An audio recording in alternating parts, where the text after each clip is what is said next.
Cassi Hutchinson, a former aide to former Chief of Staff Mark Meadows, blows the doors with new damning testimony in regards to what happened on January 6, 2021. Lauren Boebert thinks the church should rule the state, and a high school football coach wins his case in the Supreme Court. Ghislaine, Maxwell, and R. Kelly get their comeuppance, but is it equal justice?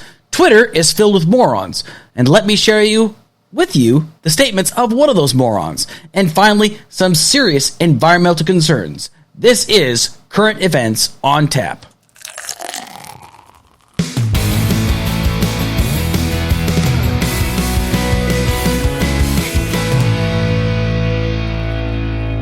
And good evening, ladies and gentlemen, and welcome to another episode of Current Events on Tap with Alex Kirsch. I am your host, Alex Kirsch. I am a Army retiree, truck driver, and pragmatic progressive, and also a small-time podcaster. But here I am yet again, and it is a beautiful Friday evening, and hopefully everybody has great plans for the 4th of July weekend, because it should be another exciting weekend, aside from all the traffic you have to deal with if you're going to go to the firework events, but that's completely besides the point. But hopefully everybody has a good, safe holiday this weekend, and hopefully everybody has good, solid plans in order to make sure they maintain their situational awareness, and to make sure that they are being safe if they are handling dangerous fireworks. But, guess what? Some people are just absolute morons, and some people do not know how to handle fireworks. They have warning labels for a reason, but some people are just complete morons and don't know what that sign means because they maybe have no education in regards, or maybe they're just having a little bit too much to drink. I mean, what can I say? People do stupid things when they get drunk.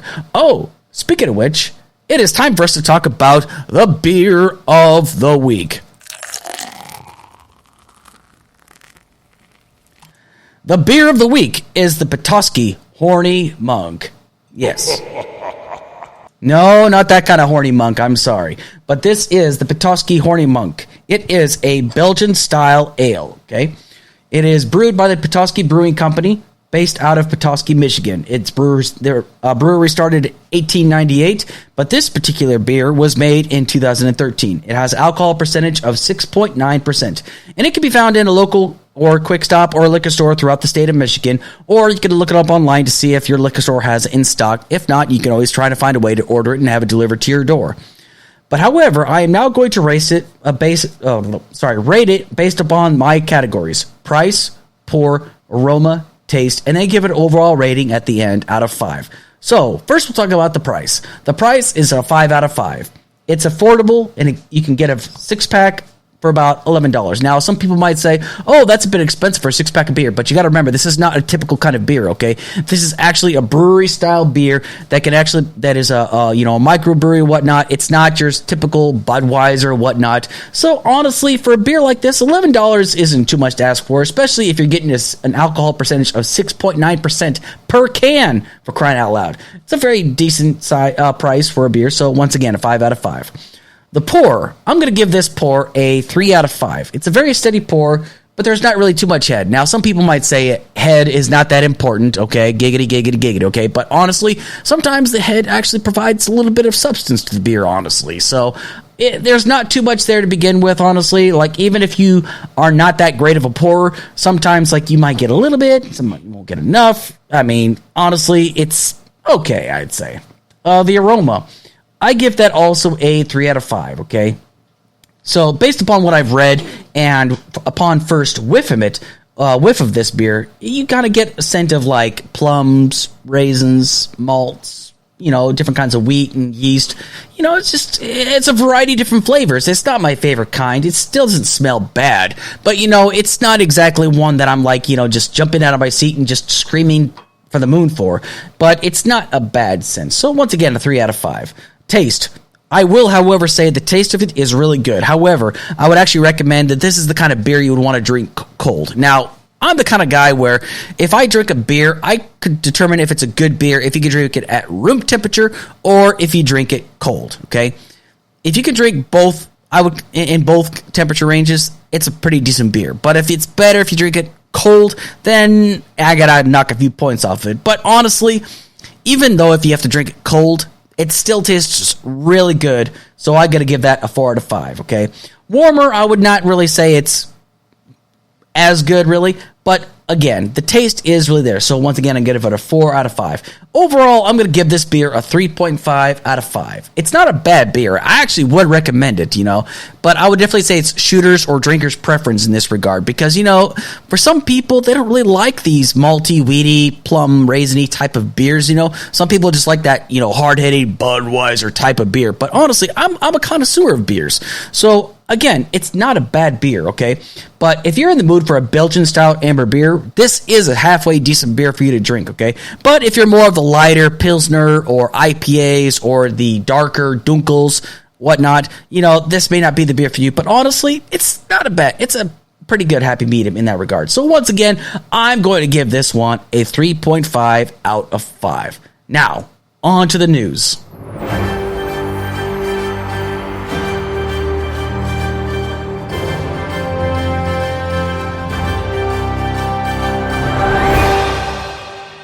And I tell you what, has it been a scorcher of a news week, okay? So, the most important topic that everyone's talking about right now is Cassi Hutchinson. For those that are not aware, Cassi Hutchinson is the former aide to former Chief of Staff Mark Meadows of the last administration, okay? Which means that she had a lot of contact with Mark Meadows. She also was right down the hallway from former President Trump, okay? So, this means that she was very tight within the inner circle, okay? Now, I'm not saying that tighter within the inner circle of the Trump inner circle because we all know that the White House inner circle and the Trump inner circle are two completely different ideas, okay? Because the fact of the matter is people that work within the White House see the operations and see how things operate within the White House, okay? Now, some people are going after her saying that she is just another Democrat or another rhino. Let's just break this down easily, okay? She is a Republican. She's even admitted as much that she is a Republican. She was proud to work within this White House. So her coming forward and swearing under oath and basically willing to put her career on the line to essentially risk being charged with perjury if she's lying under oath, she has nothing to gain by coming forward in regards to this, okay? Yeah, people might talk about, how brave she is coming forward, but she has really nothing to gain by coming forward with her testimony. So the fact that so many people are attacking her, and a lot of the people that are attacking her, especially the people that are, I consider Trump loyalists, they don't have the balls to come forward to testify under oath, right? How do I know? Because Liz Cheney, okay? Now, I'm no friend of Liz Cheney, okay? I'm not a fan of her. However, she along with Benny Thompson are coming forward, and they're basically putting this committee together. But she was asking people like Roger Stone, John Eastman, and most of all, Mike Flynn. Yes, Lieutenant General Mike Flynn. And the fact that this guy served in the military and the way, the kind of scumbag he is now, it just makes you wonder what kind of an idiot what this guy must have been, honestly. And from what I understand, and now I know this might be hearsay, and I don't know firsthand, but from what I've been reading, this guy wasn't exactly the best guy to work for. Apparently, he was really toxic and just an overall just moron to deal with. But anyway, now, under the Constitution of the United States, this guy has every right to plead the fifth. I'm not saying he doesn't have the right to plead the fifth, okay? But I just find it so curious about the fact that their God Emperor, Donald Trump, who I call dipshit, says if you plead the fifth, you're obviously hiding something and you're guilty of something, okay? Now, I'm not saying these guys are guilty of something. Okay, maybe I am. But anyway, these guys, I'm not saying they're guilty of anything. Okay, maybe I'm. But these guys are pleading the fifth for basic questions they were being asked. Michael Flynn was being asked, do you think that these riots were bad? He says, I plead the fifth. Do you think they were good? I plead the fifth. Okay, again, he has every right to do so under the Constitution of the United States of America. And I am not going to tell him he doesn't have that right. But the fact of the matter is this guy is not willing to come forward and defend and say, this is what actually happened, because he did say he was there, as well as Roger Stone, as well as John Eastman. Everybody was there what was going on the days of January 6th. But these guys do not have the balls to come forward because they know they have got to stay in the good graces of their God Emperor Trump. It's that simple, okay? But anyway, I'm not here to talk about those sleazy scumbags, okay? I'm here to talk about what Cassi Hutchinson talked about, okay? So first things first.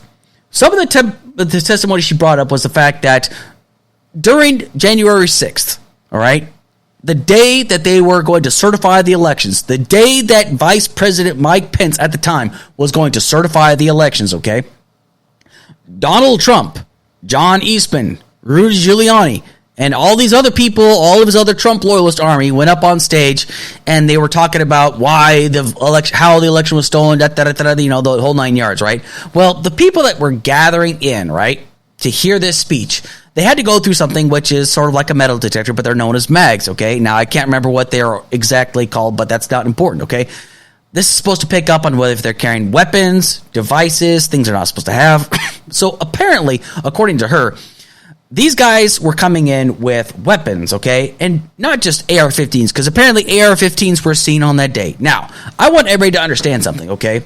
I am a firm believer that people have every right to carry a weapon in accordance with the Constitution of the United States, okay? I am not saying people don't have that right.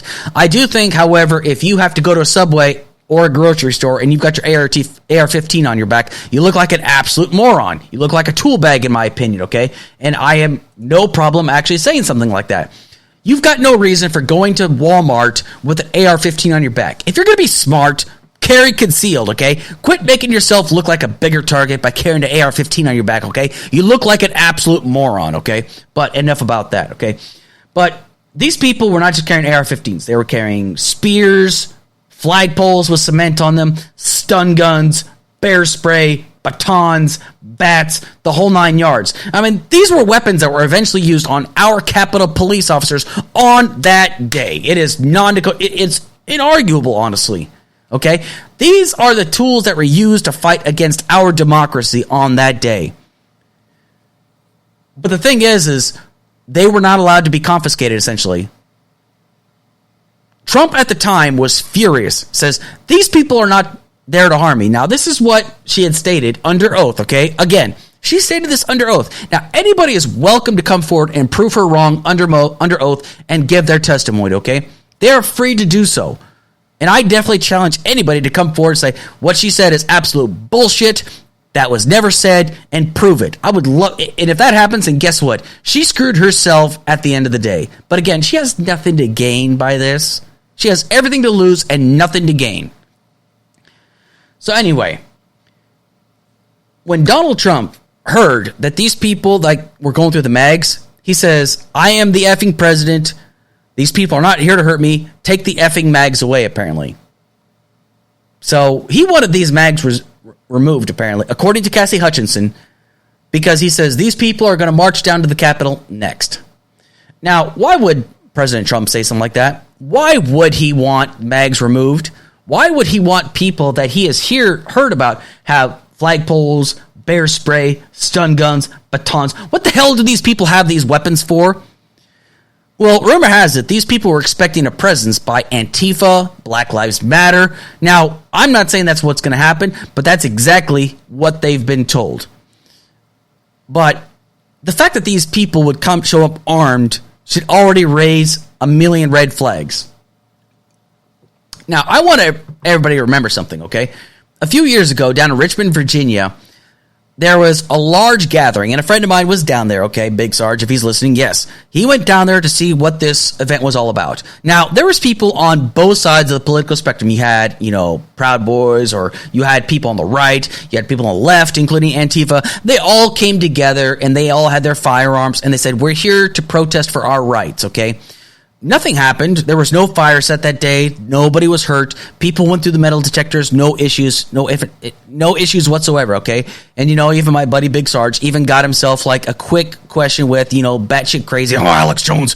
He was asked, hey, Alex Jones, Big Sarge over here, why don't you go and tell me what you think? And, Alex Jones was like, Hitler took the guns. Mao took the guns. Stalin took the guns. I mean, he just went on his little, rant and shit like that, but that's about as exciting as it really got, honestly. Other than that, everybody was just kind of gathered around there. They all had a good time. Some people just had their firearms. But that's different, okay?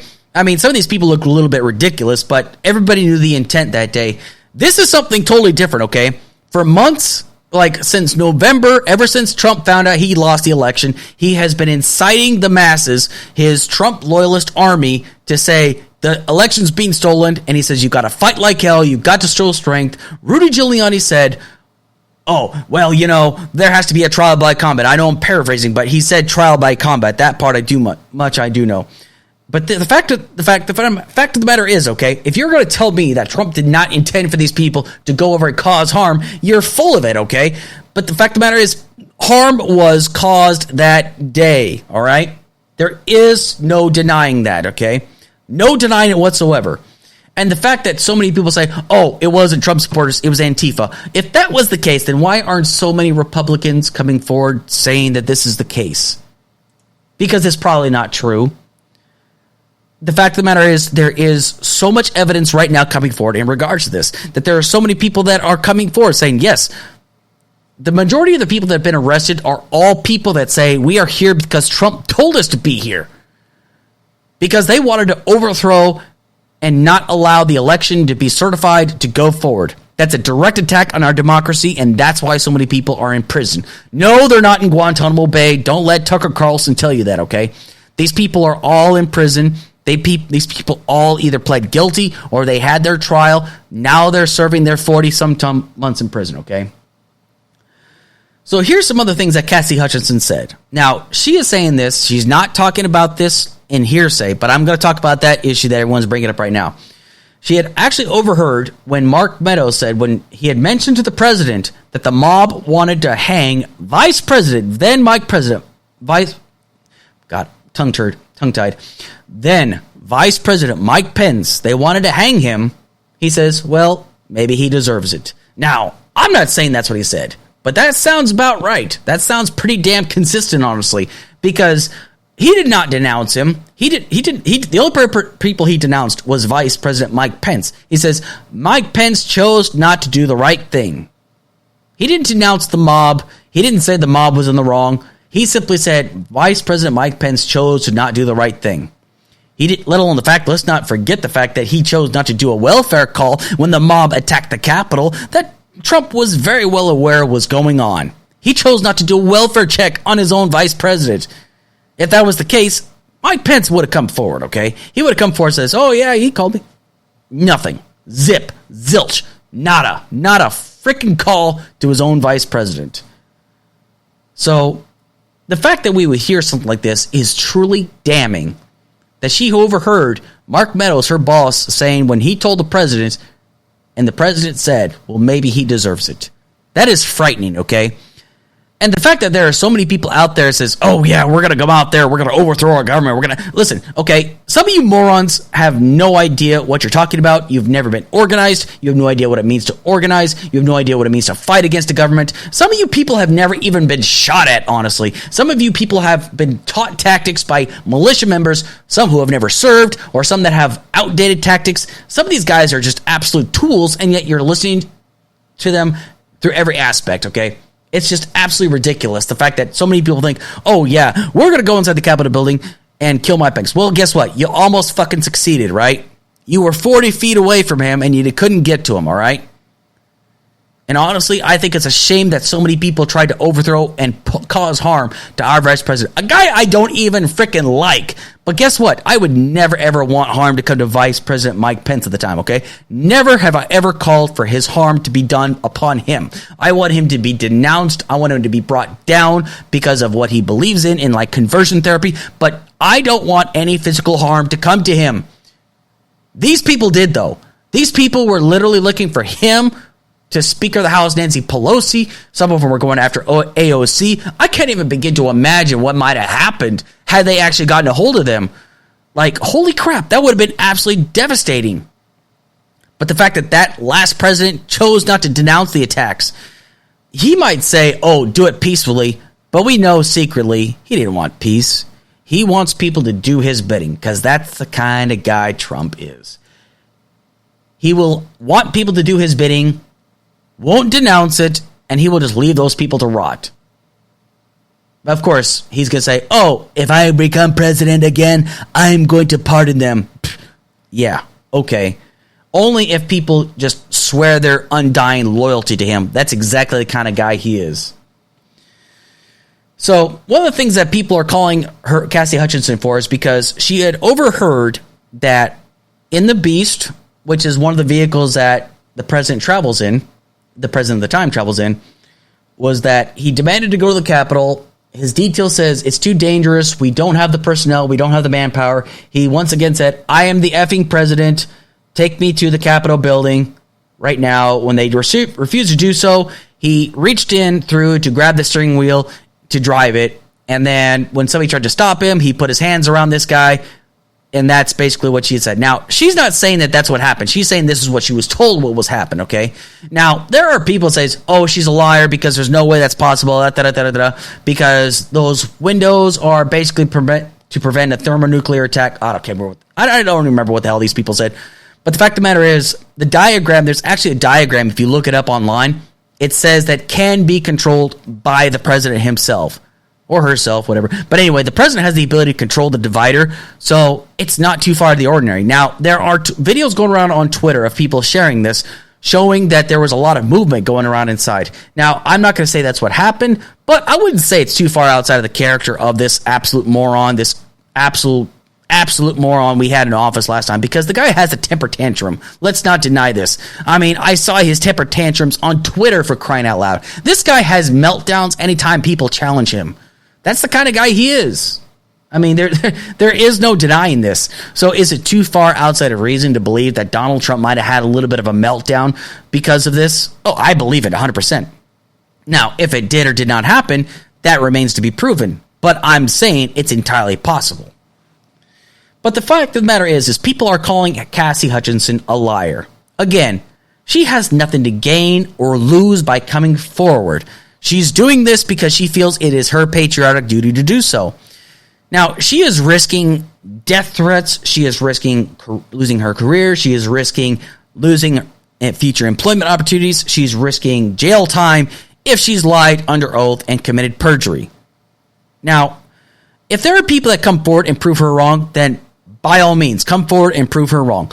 But if you're just not willing to come forward and tell your story and say, oh, she's lying, but you're not willing to say that under oath, then where does the burden of proof lie? As of right now, the ball is in your court. Cassi Hutchinson did what she felt was her duty because she said that she was disgusted by what was going on. And honestly, we all should have been disgusted by what was going on. Now, there are people out there that say, well, if you're mad about January 6th, why aren't you mad about the summer riots of 2020? Listen, we were all angry and outraged by the summer riots of 2020. Nobody wants to see sections of cities burnt down. Nobody wants to see people's businesses burnt down. Nobody wants to see entire city blocks burnt down. None of us want this. But guess what? Those people have been held responsible. Maybe not everybody, but a lot of people actually have been held responsible. You just got to take the time to look this shit up and not just selectively look this shit up. All right? People have been held responsible. And everybody that took part in that needs to be held responsible. I understand why they took place.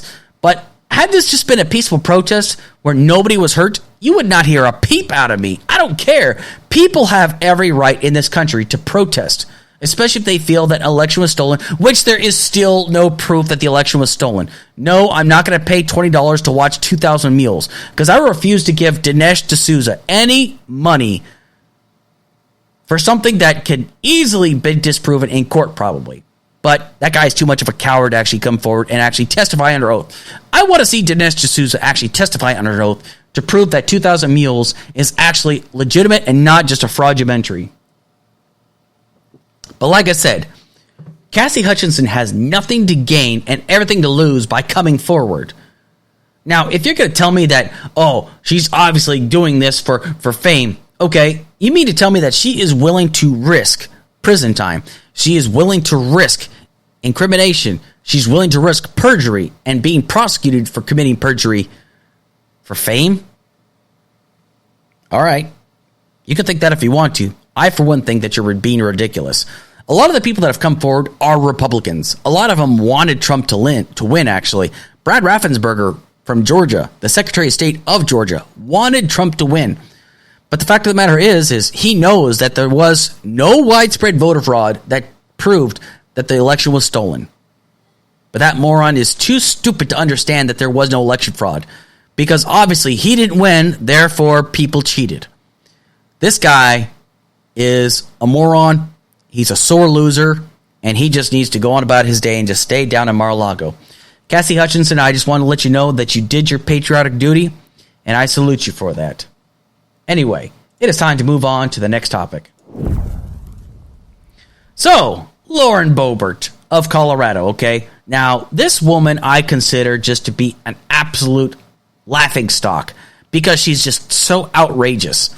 Now, a little bit of background. From what I've read about Lauren Boebert, she has a very extensive criminal record history for assault, battery, domestic violence, what have you, disturbing the peace, let alone the fact that her husband is a registered sex offender, a convicted sex offender for exposing himself to minors at a bowling club, let alone the fact that she and her husband started a business called Shooters, where she poisoned 80 of her customers with pork sliders.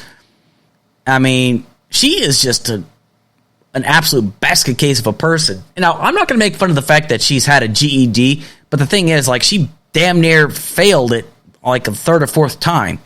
Now, I'm not going to sit here and say that if you have a GED, that means you're not smart. No, that's not the case. Some people, it's just harder for them, okay? Some people are just not good at taking tests.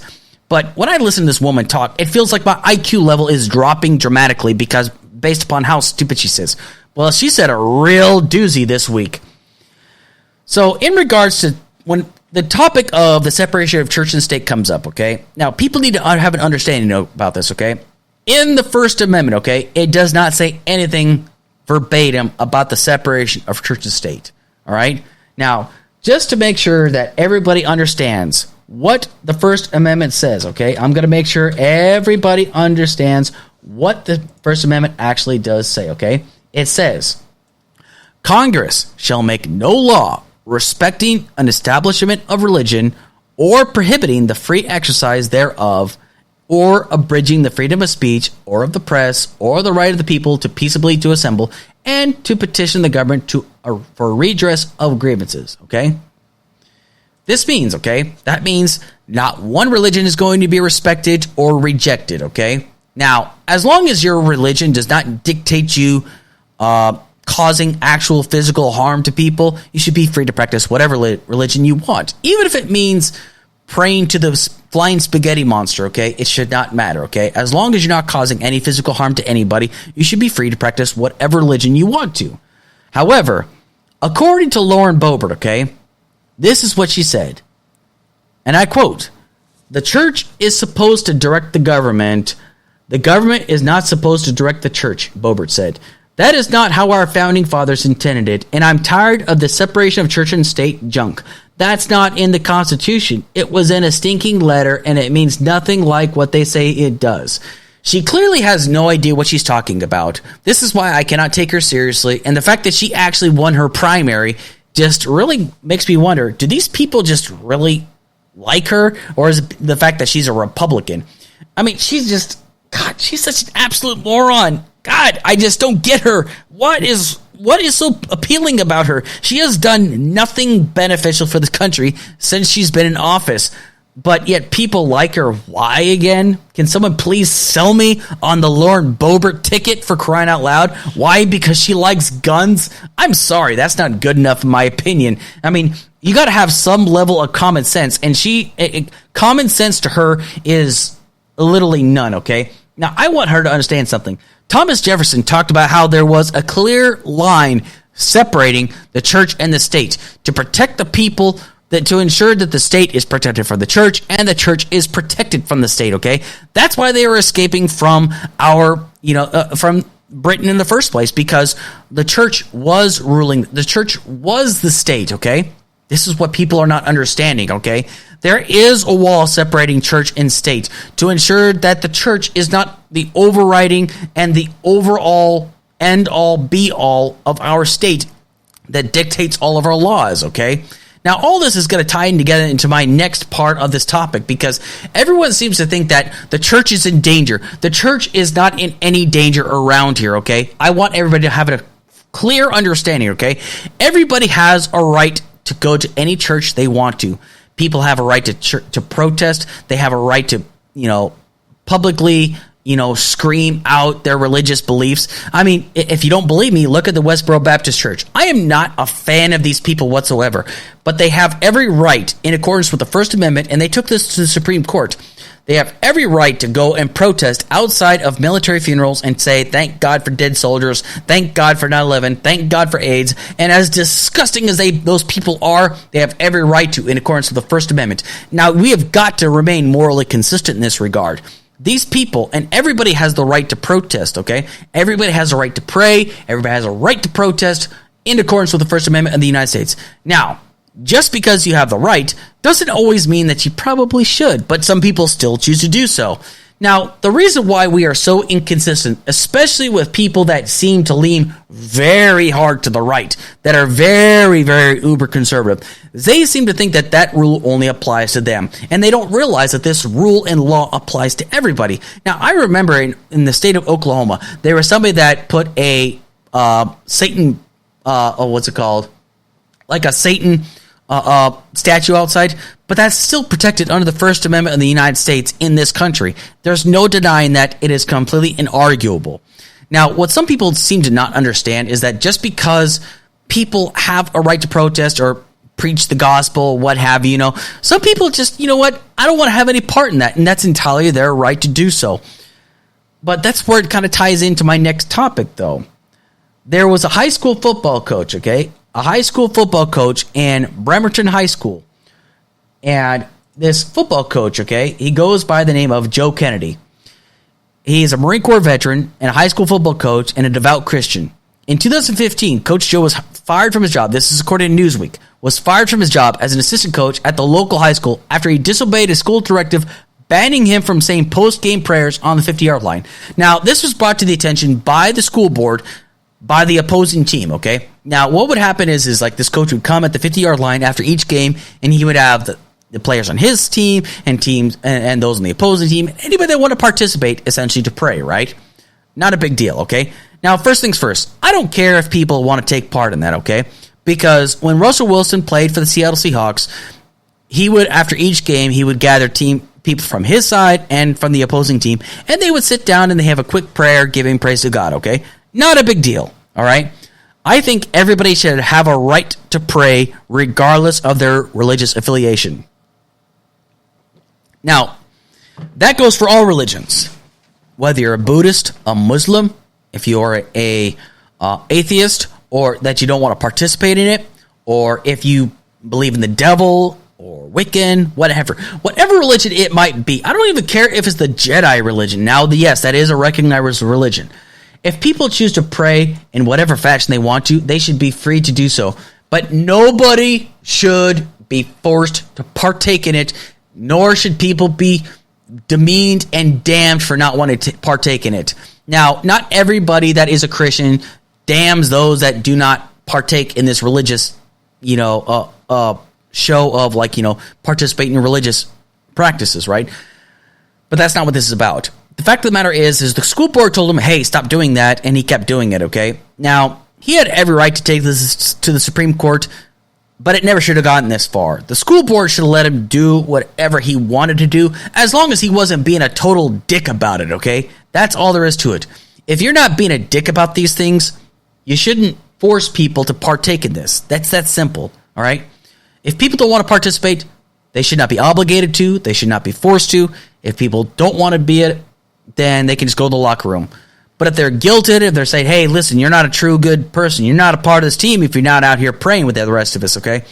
To me, that's wrong, okay? That's alienating people. Everybody should be free to either be a part of it or not be a part of it. It is so simple, but yet this went all the way to the Supreme Court, okay? The school board should have just left it alone because it's not that big of a deal. It's just a prayer. It doesn't even take that long. Now, if his prayer is like, well, we should pray all the gay away, that's when it becomes a problem, people. If he says, well, I want to pray to ensure that homosexuals don't have a right to marry, or I want to pray to ensure that abortion is outlawed, that's when it becomes a political statement, and that's when it becomes a totally different story, okay? Because that could definitely alienate people. But if you're saying it's like, I just want to give thanks to everybody that's out here that played their hearts out, and these young boys and or young girls, whatever sporting event might be, they gave their hearts today, and I just want to give all this grace to you, amen. That's perfectly fine, okay? But if you start becoming an asshole about it and start saying, well, gay people should not be allowed to marry, that's when it becomes a problem. It's that simple, all right? Especially if a student feels it's like, hey, I don't appreciate that, and the coach ignores it, that's when you can raise the red flag on that issue. It's so simple. But this guy he had every right to take it to the Supreme Court. And I know he's not the first coach to actually debate this topic and want this topic brought to the Supreme Court. But, when it comes down to the school of Bremerton High School, okay, I think they've got bigger things to worry about as of right now than a coach that wants to pray, okay? Now, I'm going to give statistics, okay, in regards to Bremerton High School where he worked at, okay? As of right now, Bremerton High School is number 10,128 in national rankings. Overall score of 43.24 out of 100, okay? They teach grades 9 to 12, total enrollment of 1,195, and they have a very decent teacher ratio of 18 to 1, okay? They are number 8 in Bremerton schools, but here's the scorecard, okay? So, in regards to the scorecard, took at least one AP exam, 23%. Students that passed at least one AP exam is 10%. Mathematics proficiency is 30%.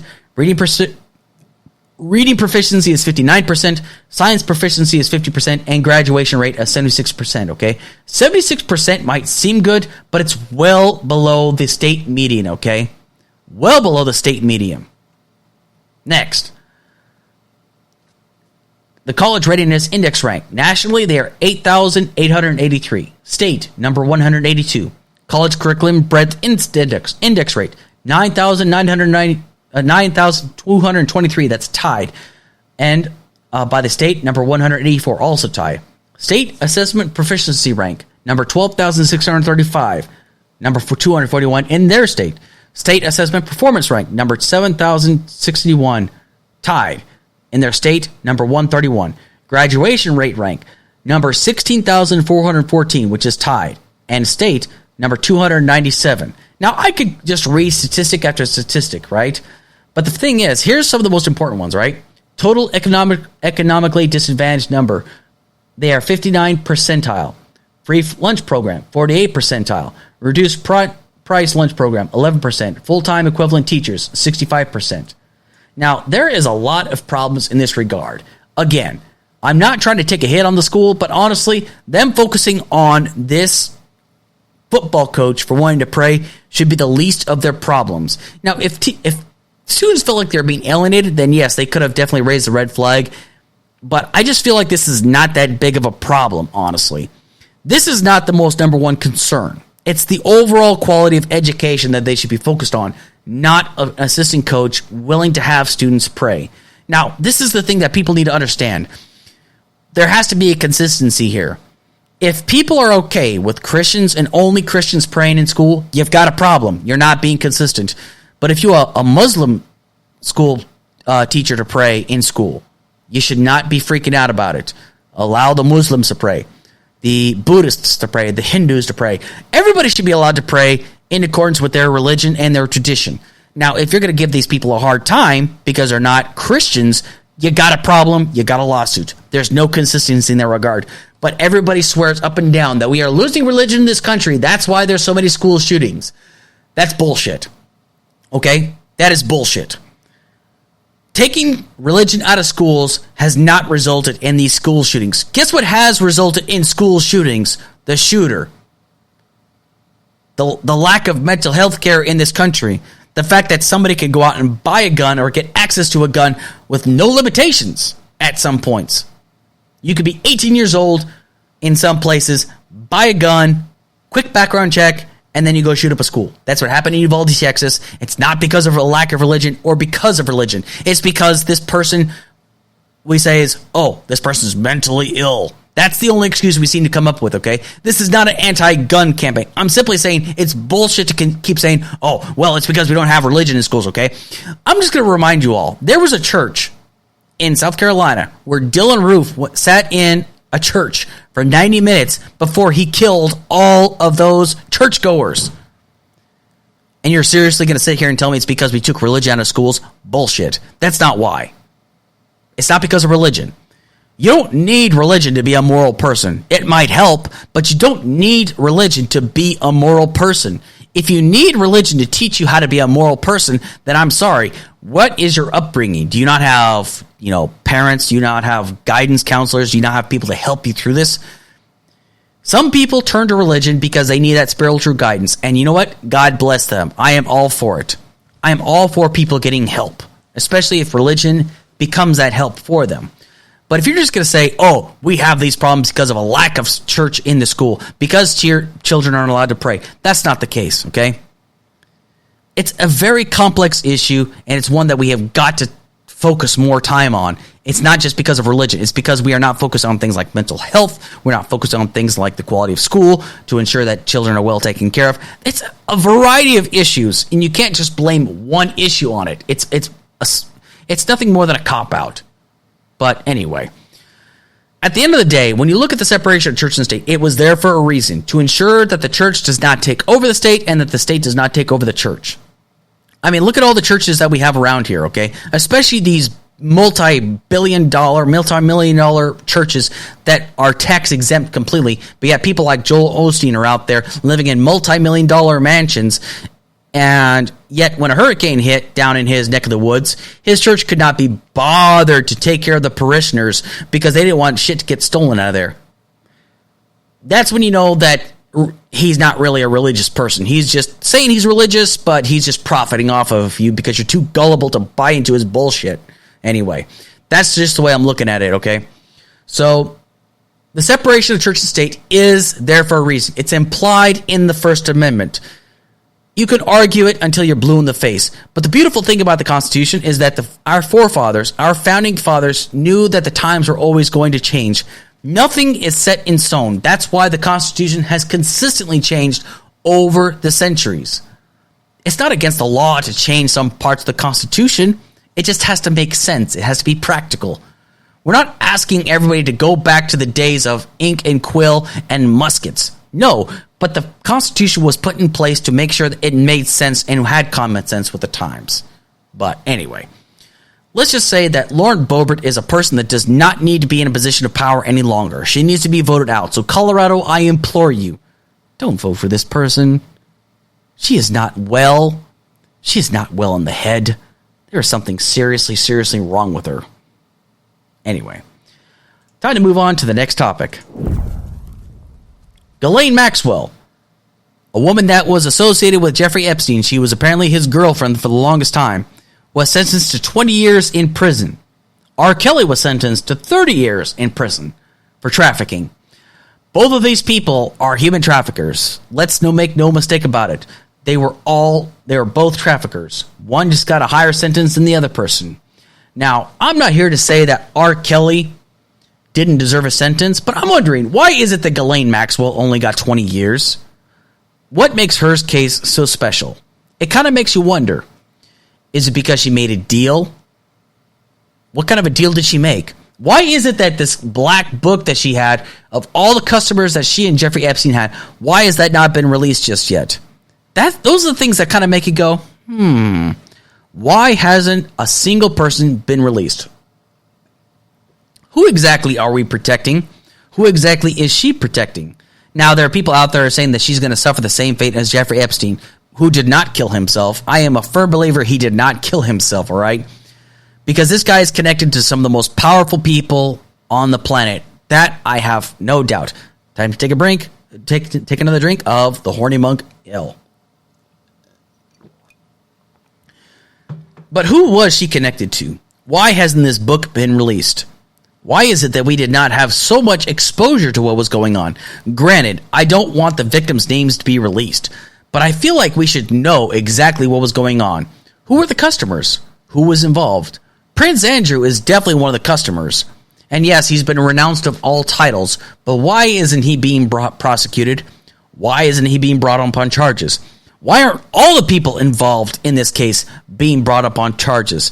Those are things that definitely make you go, I would say in regards to Ghislaine Maxwell that what she did is far worse than what R. Kelly did. And R. Kelly did some pretty fucked up shit. Let's make no mistake about it. According to eyewitnesses who saw some of the things that he was doing to underage girls, it's enough to make anybody's stomach turn. R. Kelly did some really horrendous things. And apparently, he married Aaliyah when she was very, very young, the pop singer, when she was very young. She wasn't even of consenting age, but they got married all the same. Absolutely abhorrent, the things that he did. But it's not nearly as bad as what Ghislaine Maxwell did, because apparently Ghislaine Maxwell made the lives of these young women and men that participated a living hell on Epstein Island. Apparently, she's a horrible human being, which I have no doubt about.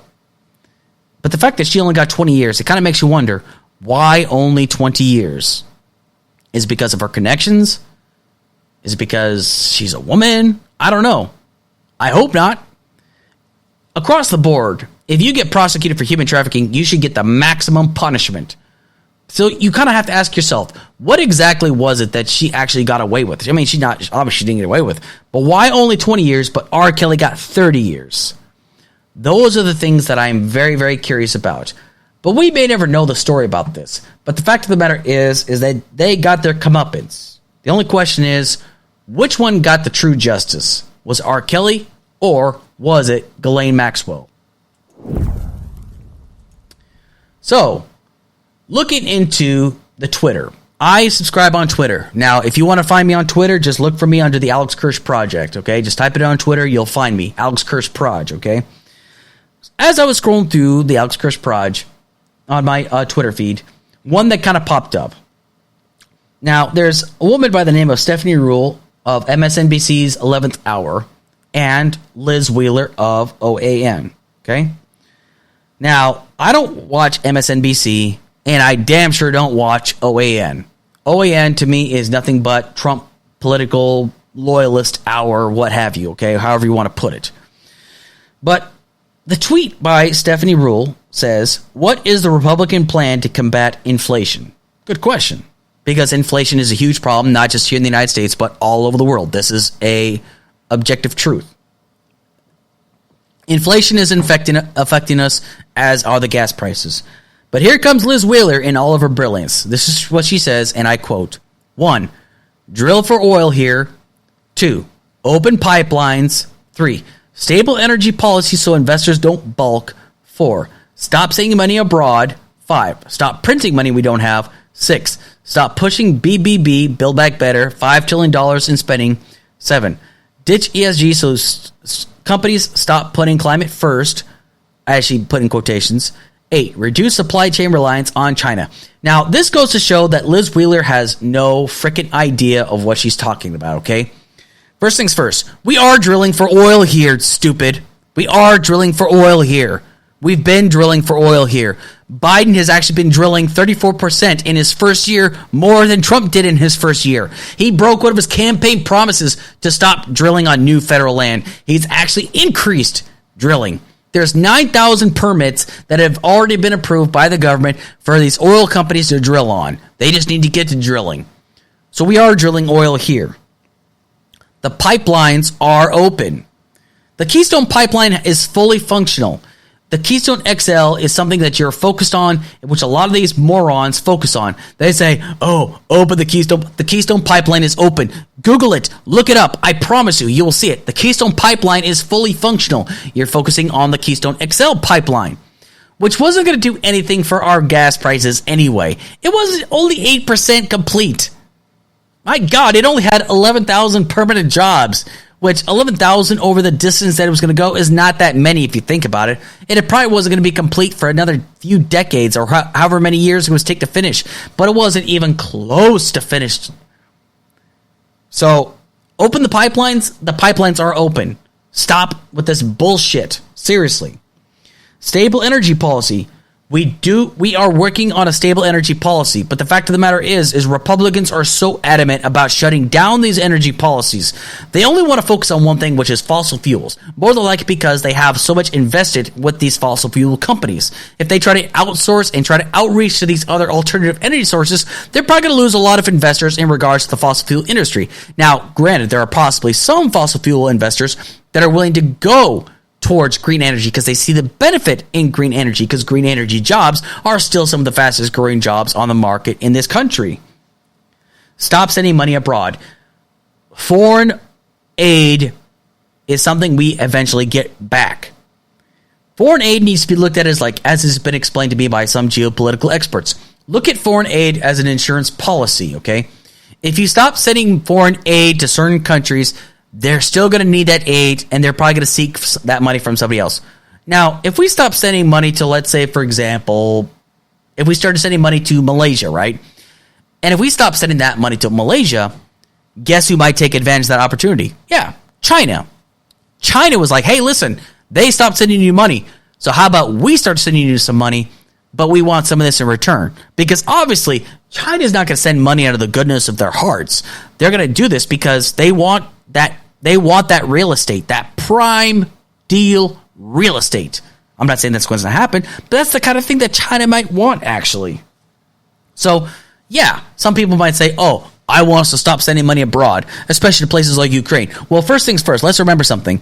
If Ukraine loses tomorrow, all the money that we sent in the first place was for nothing. But if Ukraine pulls out on top and ends up negotiating better, it's because we helped support them. I support Ukraine. I think we should continue to support Ukraine. We should definitely send money abroad, especially if it's going to benefit us in the long run. Stop printing money we don't have. We've been doing that for decades. Stop saying things that are completely irrelevant and untrue. We are continuously bleeding and spending money that we don't have. So it's not the printing money, it's the fact that we continue to spend money that we don't have. But this idea that we should just stop printing money we don't have, that's something we've continued to do. We even did it under her Lord and Savior, Trump. Stop pushing Build Back Better. Does she not realize that we are so far behind the rest of the developed world in regards to infrastructure that if we continue to invest in infrastructure, it's going to pay for itself in the long run? I mean, is she this stupid, honestly? Yes. If you invest in your infrastructure, it's going to pay off in the long run. We are far behind, so insanely far behind the rest of the developed world. As a matter of fact, let's go ahead and look this up right now. Where does the U.S. rank in infrastructure? Okay, so I just typed that into Google. Okay, 13th in infrastructure, 13th in the world. Okay, that is not good. That puts us behind. Okay, here's the countries that we sit behind in regards to infrastructure. Okay, Singapore, the Netherlands, Hong Kong, Switzerland, Japan, South Korea, Spain, Germany, France, Austria, the United Kingdom, and the United Arab Emirates. We are only behind Belgium, Denmark, Taiwan, Luxembourg, Italy, Sweden, and the Czech Republic. But a lot of these countries, guess what they do have and what we don't have? A high-speed rail system that gets them from point A to point B a lot faster. Now, as somebody that's actually ridden on the ICE train in Germany, I can tell you it is fantastic. It is amazing. I think that we need to invest more into stuff like that. I think we need to invest more into like high-speed rail systems because it gives people an alternative means of travel, because some people, like me, don't like flying. It's not because I'm scared of heights. It's because I don't like the hassle. I don't like the fact of how much I got to deal with. The train is so much more comfortable and it's very relaxing, okay? Now, there's a lot that kind of ties into things like the rail, okay?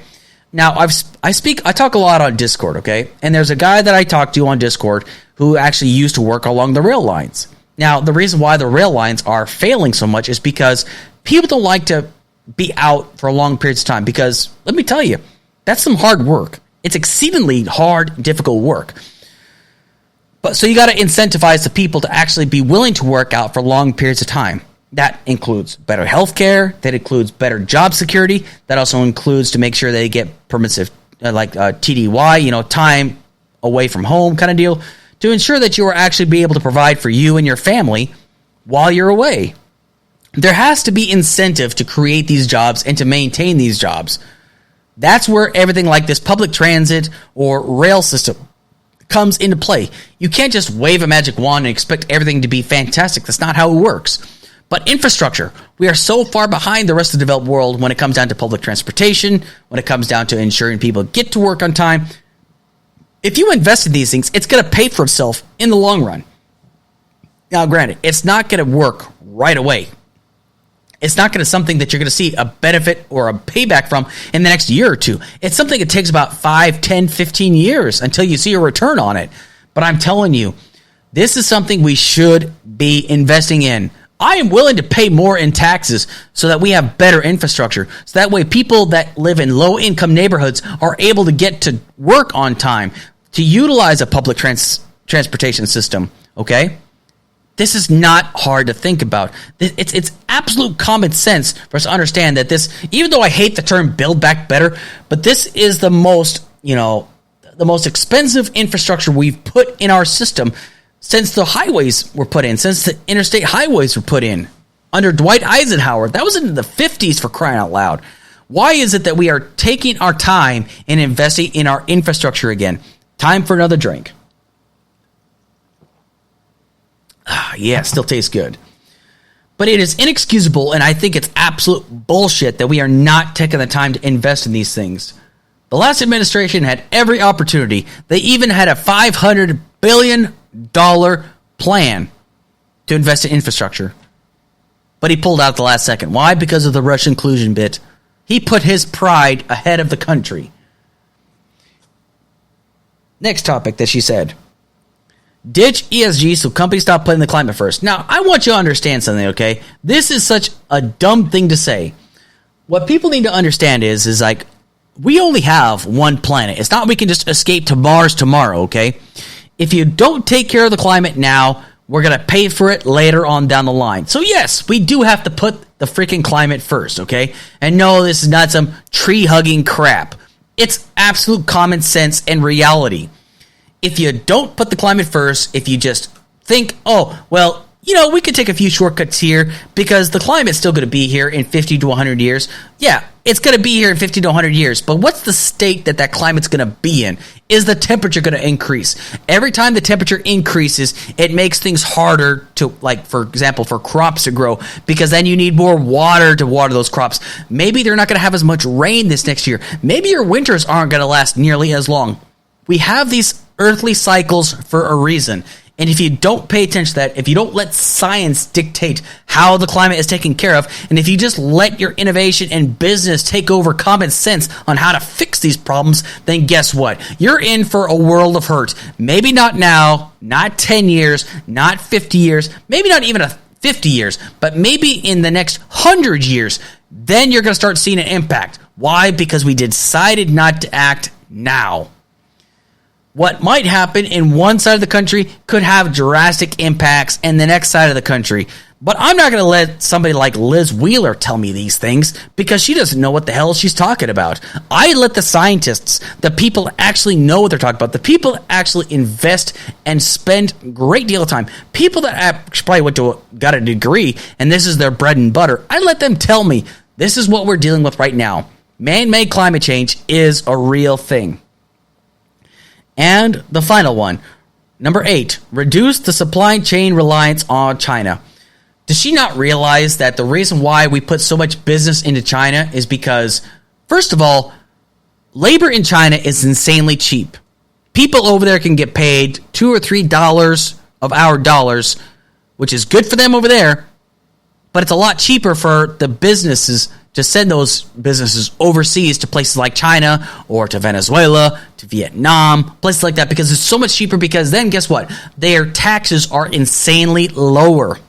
Now, there are people out there who say, well, we should bring jobs back. Well, yeah, I agree. Let's bring jobs back to the United States. But then the argument says, well, wait a second. If we start bringing these jobs back to the United States, it's going to be more expensive. Okay, why is it going to be more expensive? Well, because we have to make sure we pay our employees. Okay, great, pay your employees. But then we got to give them health care. I fail to see a problem. It's just, all I keep hearing is just all these excuses. There's a reason as to why Puerto Rico is trying to establish some sort of sovereignty or some kind of making itself into an actual recognized nation right now. Because there are so many businesses that we send down to Puerto Rico where actually there's tax-free incentives for these major corporations to take part in. Now, this is not some anti-capitalist agenda that I have. It's simply pointing out what is actually factual. These major corporations that set up shop down in Puerto Rico, right? They don't have to pay any taxes whatsoever because they say, oh, we're giving the people down in Puerto Rico jobs. Yeah, but guess what? Guess who still has to pay for those taxes? That's right, the citizens of Puerto Rico. I mean, don't take it from me. Do the research yourself. Prove me wrong if you want to. But I'm simply telling you, this is the reason why sending businesses overseas is only benefiting them and is hurting the people over there. Meanwhile, they're getting off scot-free. So you can say, oh, let's stop sending money to China. Let's take away the business. Okay, fine. Bring those jobs back here to the United States. But you better make sure that you're paying your workers and your employees a good wage and giving them good health care, okay? If you're willing to do that, fine. I'm all on board with that. But this is the problem, though. all these major companies are making these excuses saying, oh, well, if we start paying our employees a decent wage and start paying them health care, we got to increase the price of our product. No, the hell you don't, actually, okay? If you're a small business, like a small mom and pop business, then you should be given tax breaks, okay? It's that simple. But major multi-billion-dollar corporations like Amazon, McDonald's, Walmart, you know what? They don't need shit. They don't need those tax breaks. They can pay their fair share. They are not going to have any issue paying their fair share, paying their employees, giving them adequate health care, keeping employees, okay? Because if you take care of your employees will take care of you. It is that simple. I mean, I work in the private sector now. I work for a damn good trucking company that takes care of its employees. And guess what? If you take care of your employees will take care of you. It's no different from being in the military. If you take care of Joe, Joe will take care of you. It is so easy and such easy common sense. Every business should have this same business practice. I don't care if you're a small-time manager at the local McDonald's. If you take care of your employees, if you make sure that they get decent wages, they're going to want to stay there. Even if it's a crap job, low-income job, if you take care of those employees, they're definitely going to take care of you. So, Liz Wheeler, you're a moron. It's that simple. I say that, and I would definitely say it again, and I would definitely tell it to you face-to-face if you and I had the opportunity, okay? You have got to remember that there's a reason as to why I firmly believe if you take care of your employees, they will definitely take care of you. Anyway, time to go on to my final topic. So recently, the Supreme Court actually took away a lot of restrictions that the EPA actually has on businesses in different parts of the country, okay?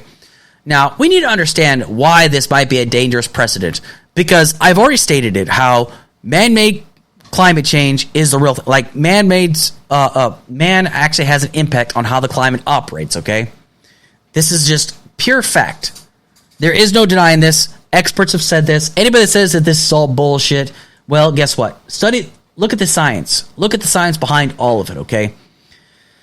I'm going to quote Theodore Roosevelt in regards to this, okay? And I want everybody to take this to heart. Now, Theodore Roosevelt is a Republican. He was a Republican, but he was a very progressive Republican. He says, I recognize the right and duty of this generation to develop and use the natural resources of our land, but I do not recognize the right to waste them or to rob by wasteful use the generations that come after us.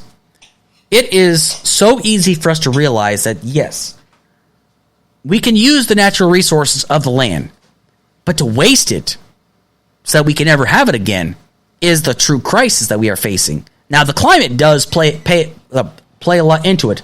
Honestly, I truly believe that Theodore Roosevelt would have been a believer in climate change. I'm a firm believer in that. I'm a firm believer that Theodore Roosevelt would be like, we got a problem here with the climate change right now.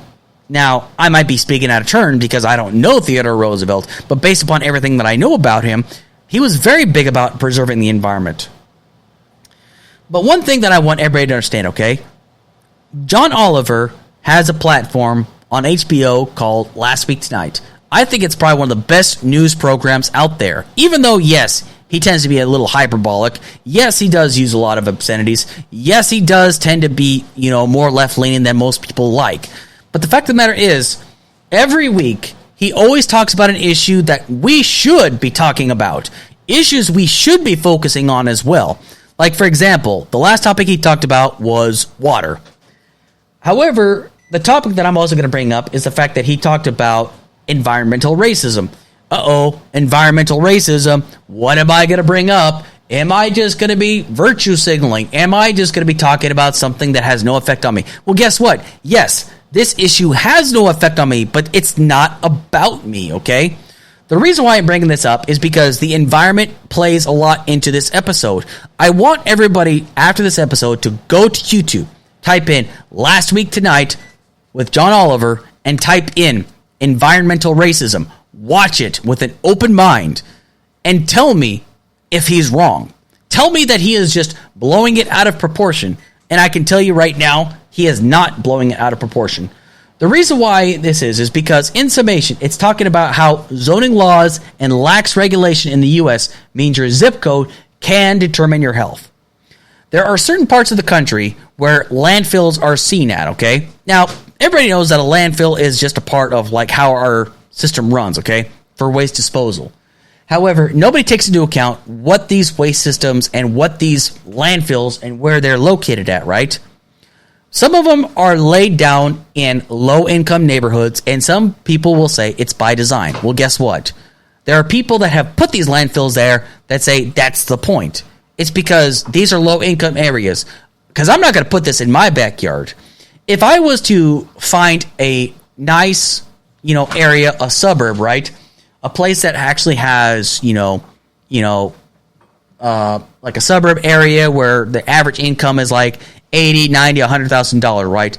They're not going to want a landfill there, but the landfill's got to go somewhere. So where do they put it? They tend to put it in low-income neighborhoods. Now, in this episode, there's an asbestos pile that they call a mountain because it literally is a mountain. And you can literally smell, and you can actually... the inhalation that you take from all the asbestos and the fumes from it actually can affect your health. There are places like in West Calumet where there's a housing complex in East Chicago. There's a federally assisted housing community built on top of a former lead smelter. Now, this is, I quote, "The lead levels surrounding the complex were dangerously off the charts for years, up to 200 times the emergency levels." And John Oliver says, which just isn't great when the place you found it is the ground, said Oliver, "a place notoriously difficult to avoid, unless, that is, you're willing to spend the rest of your life playing a very high-stakes version of the floor is lava." End quote. Basically, people are living on top of a lead smelter. Now, everybody knows that lead paint can dangerously affect your health. But people are essentially getting real estate built on top of this lead smelter. There are people that are living in low-income areas across the country that are near power plants that generate dangerous toxic chemicals. There are people that are near landfills that are developing really poor health conditions. But yet, some of these people say, I can't move because guess what? Somebody else is going to move to this place and then they're going to be affected. This all ties together into how climate actually does affect people now and in the future and future generations. And it affects the ozone layer. It affects everything. It all ties together. And the fact that so many people are unwilling to accept this just goes to show that they just don't care about this. Now, I'm not willing to move out to a place that has a landfill. Are you? Ask yourself that. But yet, these landfills get dropped off specifically for a specific reason. It's because it's not in my backyard. I don't care where it goes. This is something that happens across the country in different parts of the world, in different parts of our country. But we don't care because it doesn't affect us. Well, we should be concerned because if you're willing to justify dropping off in one neighborhood, you're willing to justify dropping off in any neighborhood whatsoever. And that's a crying shame, and we should be ashamed of ourselves for allowing this to happen. We claim to be the best country in the world, but yet we allow this kind of shit to happen. We should not allow it to happen, which means we need to spread more awareness on these topics. That's why talking about the environment is not some tree-hugging argument. It's also making sure that future generations are healthy. Because these low-income areas, they don't exactly have the best health care. They don't exactly have the best top-of-the-line doctors. They can't exactly pick up and move because guess what? Some people don't have jobs. Some of them are living off government assistance, which only basically pays for the bare minimum for them to live. Some people have jobs, but yet it still costs a lot of money to pick up and move to go to another location. But guess what? Somebody still has to live there. Somebody is still going to live there because they are desperate. They need a place to move to. And we're not just talking about people. We're talking about schools. We're talking about playgrounds. We're talking about community centers. It all ties together. If you really cared about ensuring that the people in these areas are taken care of, you've got to address these issues. Environment is not just about whether all the trees grow. It's making sure that everybody grows. Everybody grows up. That people are not going to develop breathing problems. They're not going to develop cancers over years. I mean, if people are thinking, I'm crazy, I'm just virtue signaling, well, let's bring this up then. Burn pits. We all recognize that burn pits are an issue in Iraq and Afghanistan, and there are veterans right now suffering from these burn pits. Hell, in 20 or 30 years, I could be suffering from this, just not right now. But it's something that's going to affect me later on down the line, possibly. So it's the same thing. If you know there's a problem, then why aren't we taking the steps to fix these problems? And I'm not saying that the EPA is not guilty of this. The EPA, it took them 31 years to tell these people in these areas that this is a problem. So, yes, the government is just as much to blame, but they are also the only people that we can probably rely upon to fix these problems. Because a lot of these corporations and businesses that drop these landfills, they don't give a shit about these people, because a lot of these owners, they don't even live in those areas. They live in the higher income areas. So the fact of the matter is these are huge issues that we need to be focusing upon. We can't just pass it off because it's not happening to us, because it could happen to us. I mean, for crying out loud, look at the movie Idiocracy. Look how everybody's living there. It's because they put shit like that off and everybody's living in landfills, okay? Now, granted, that's a movie. It's not based on reality, but there's a lot of things that are actually coming to light that, you know what? It makes sense as to why we're leading to this. These aren't supposed to be how-to videos. They're supposed to, like, in a way, warn you, like, this is like what happens when an entire society becomes stupid and numb to things. We see these things happen, but we just don't do anything about it. So it all ties together.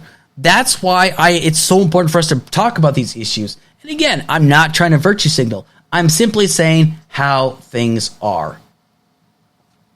So, at the end of the day, people, I'm just one person, okay? I'm just talking about these things. Am I doing a lot about it? No. But I am going to talk about it because that's the least that I can do right now at this point. And I just want you all to know, okay? If you think my points of view are wrong, you are welcome to come on here and prove me wrong. You are welcome to send me a message. Hey, Alex, I think your views are really screwed up. Okay, let's talk about it then, okay? I'm willing to talk about these problems and these issues that we see here. But the thing is, I see what's going on, and I feel like it's not being talked about enough. And I feel like we as a society can do more to talk about it, and not just talk about it, but bring actual legislative action to the light.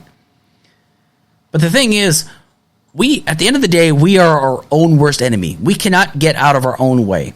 We're willing to just let things happen because it doesn't affect us now. Well, guess what? It may not affect us now, but guess what? It's definitely going to affect you in the future. It's going to affect your children and their children and their children's children in the future. Why? Because we were too hard-headed to do the right thing now. It's that simple.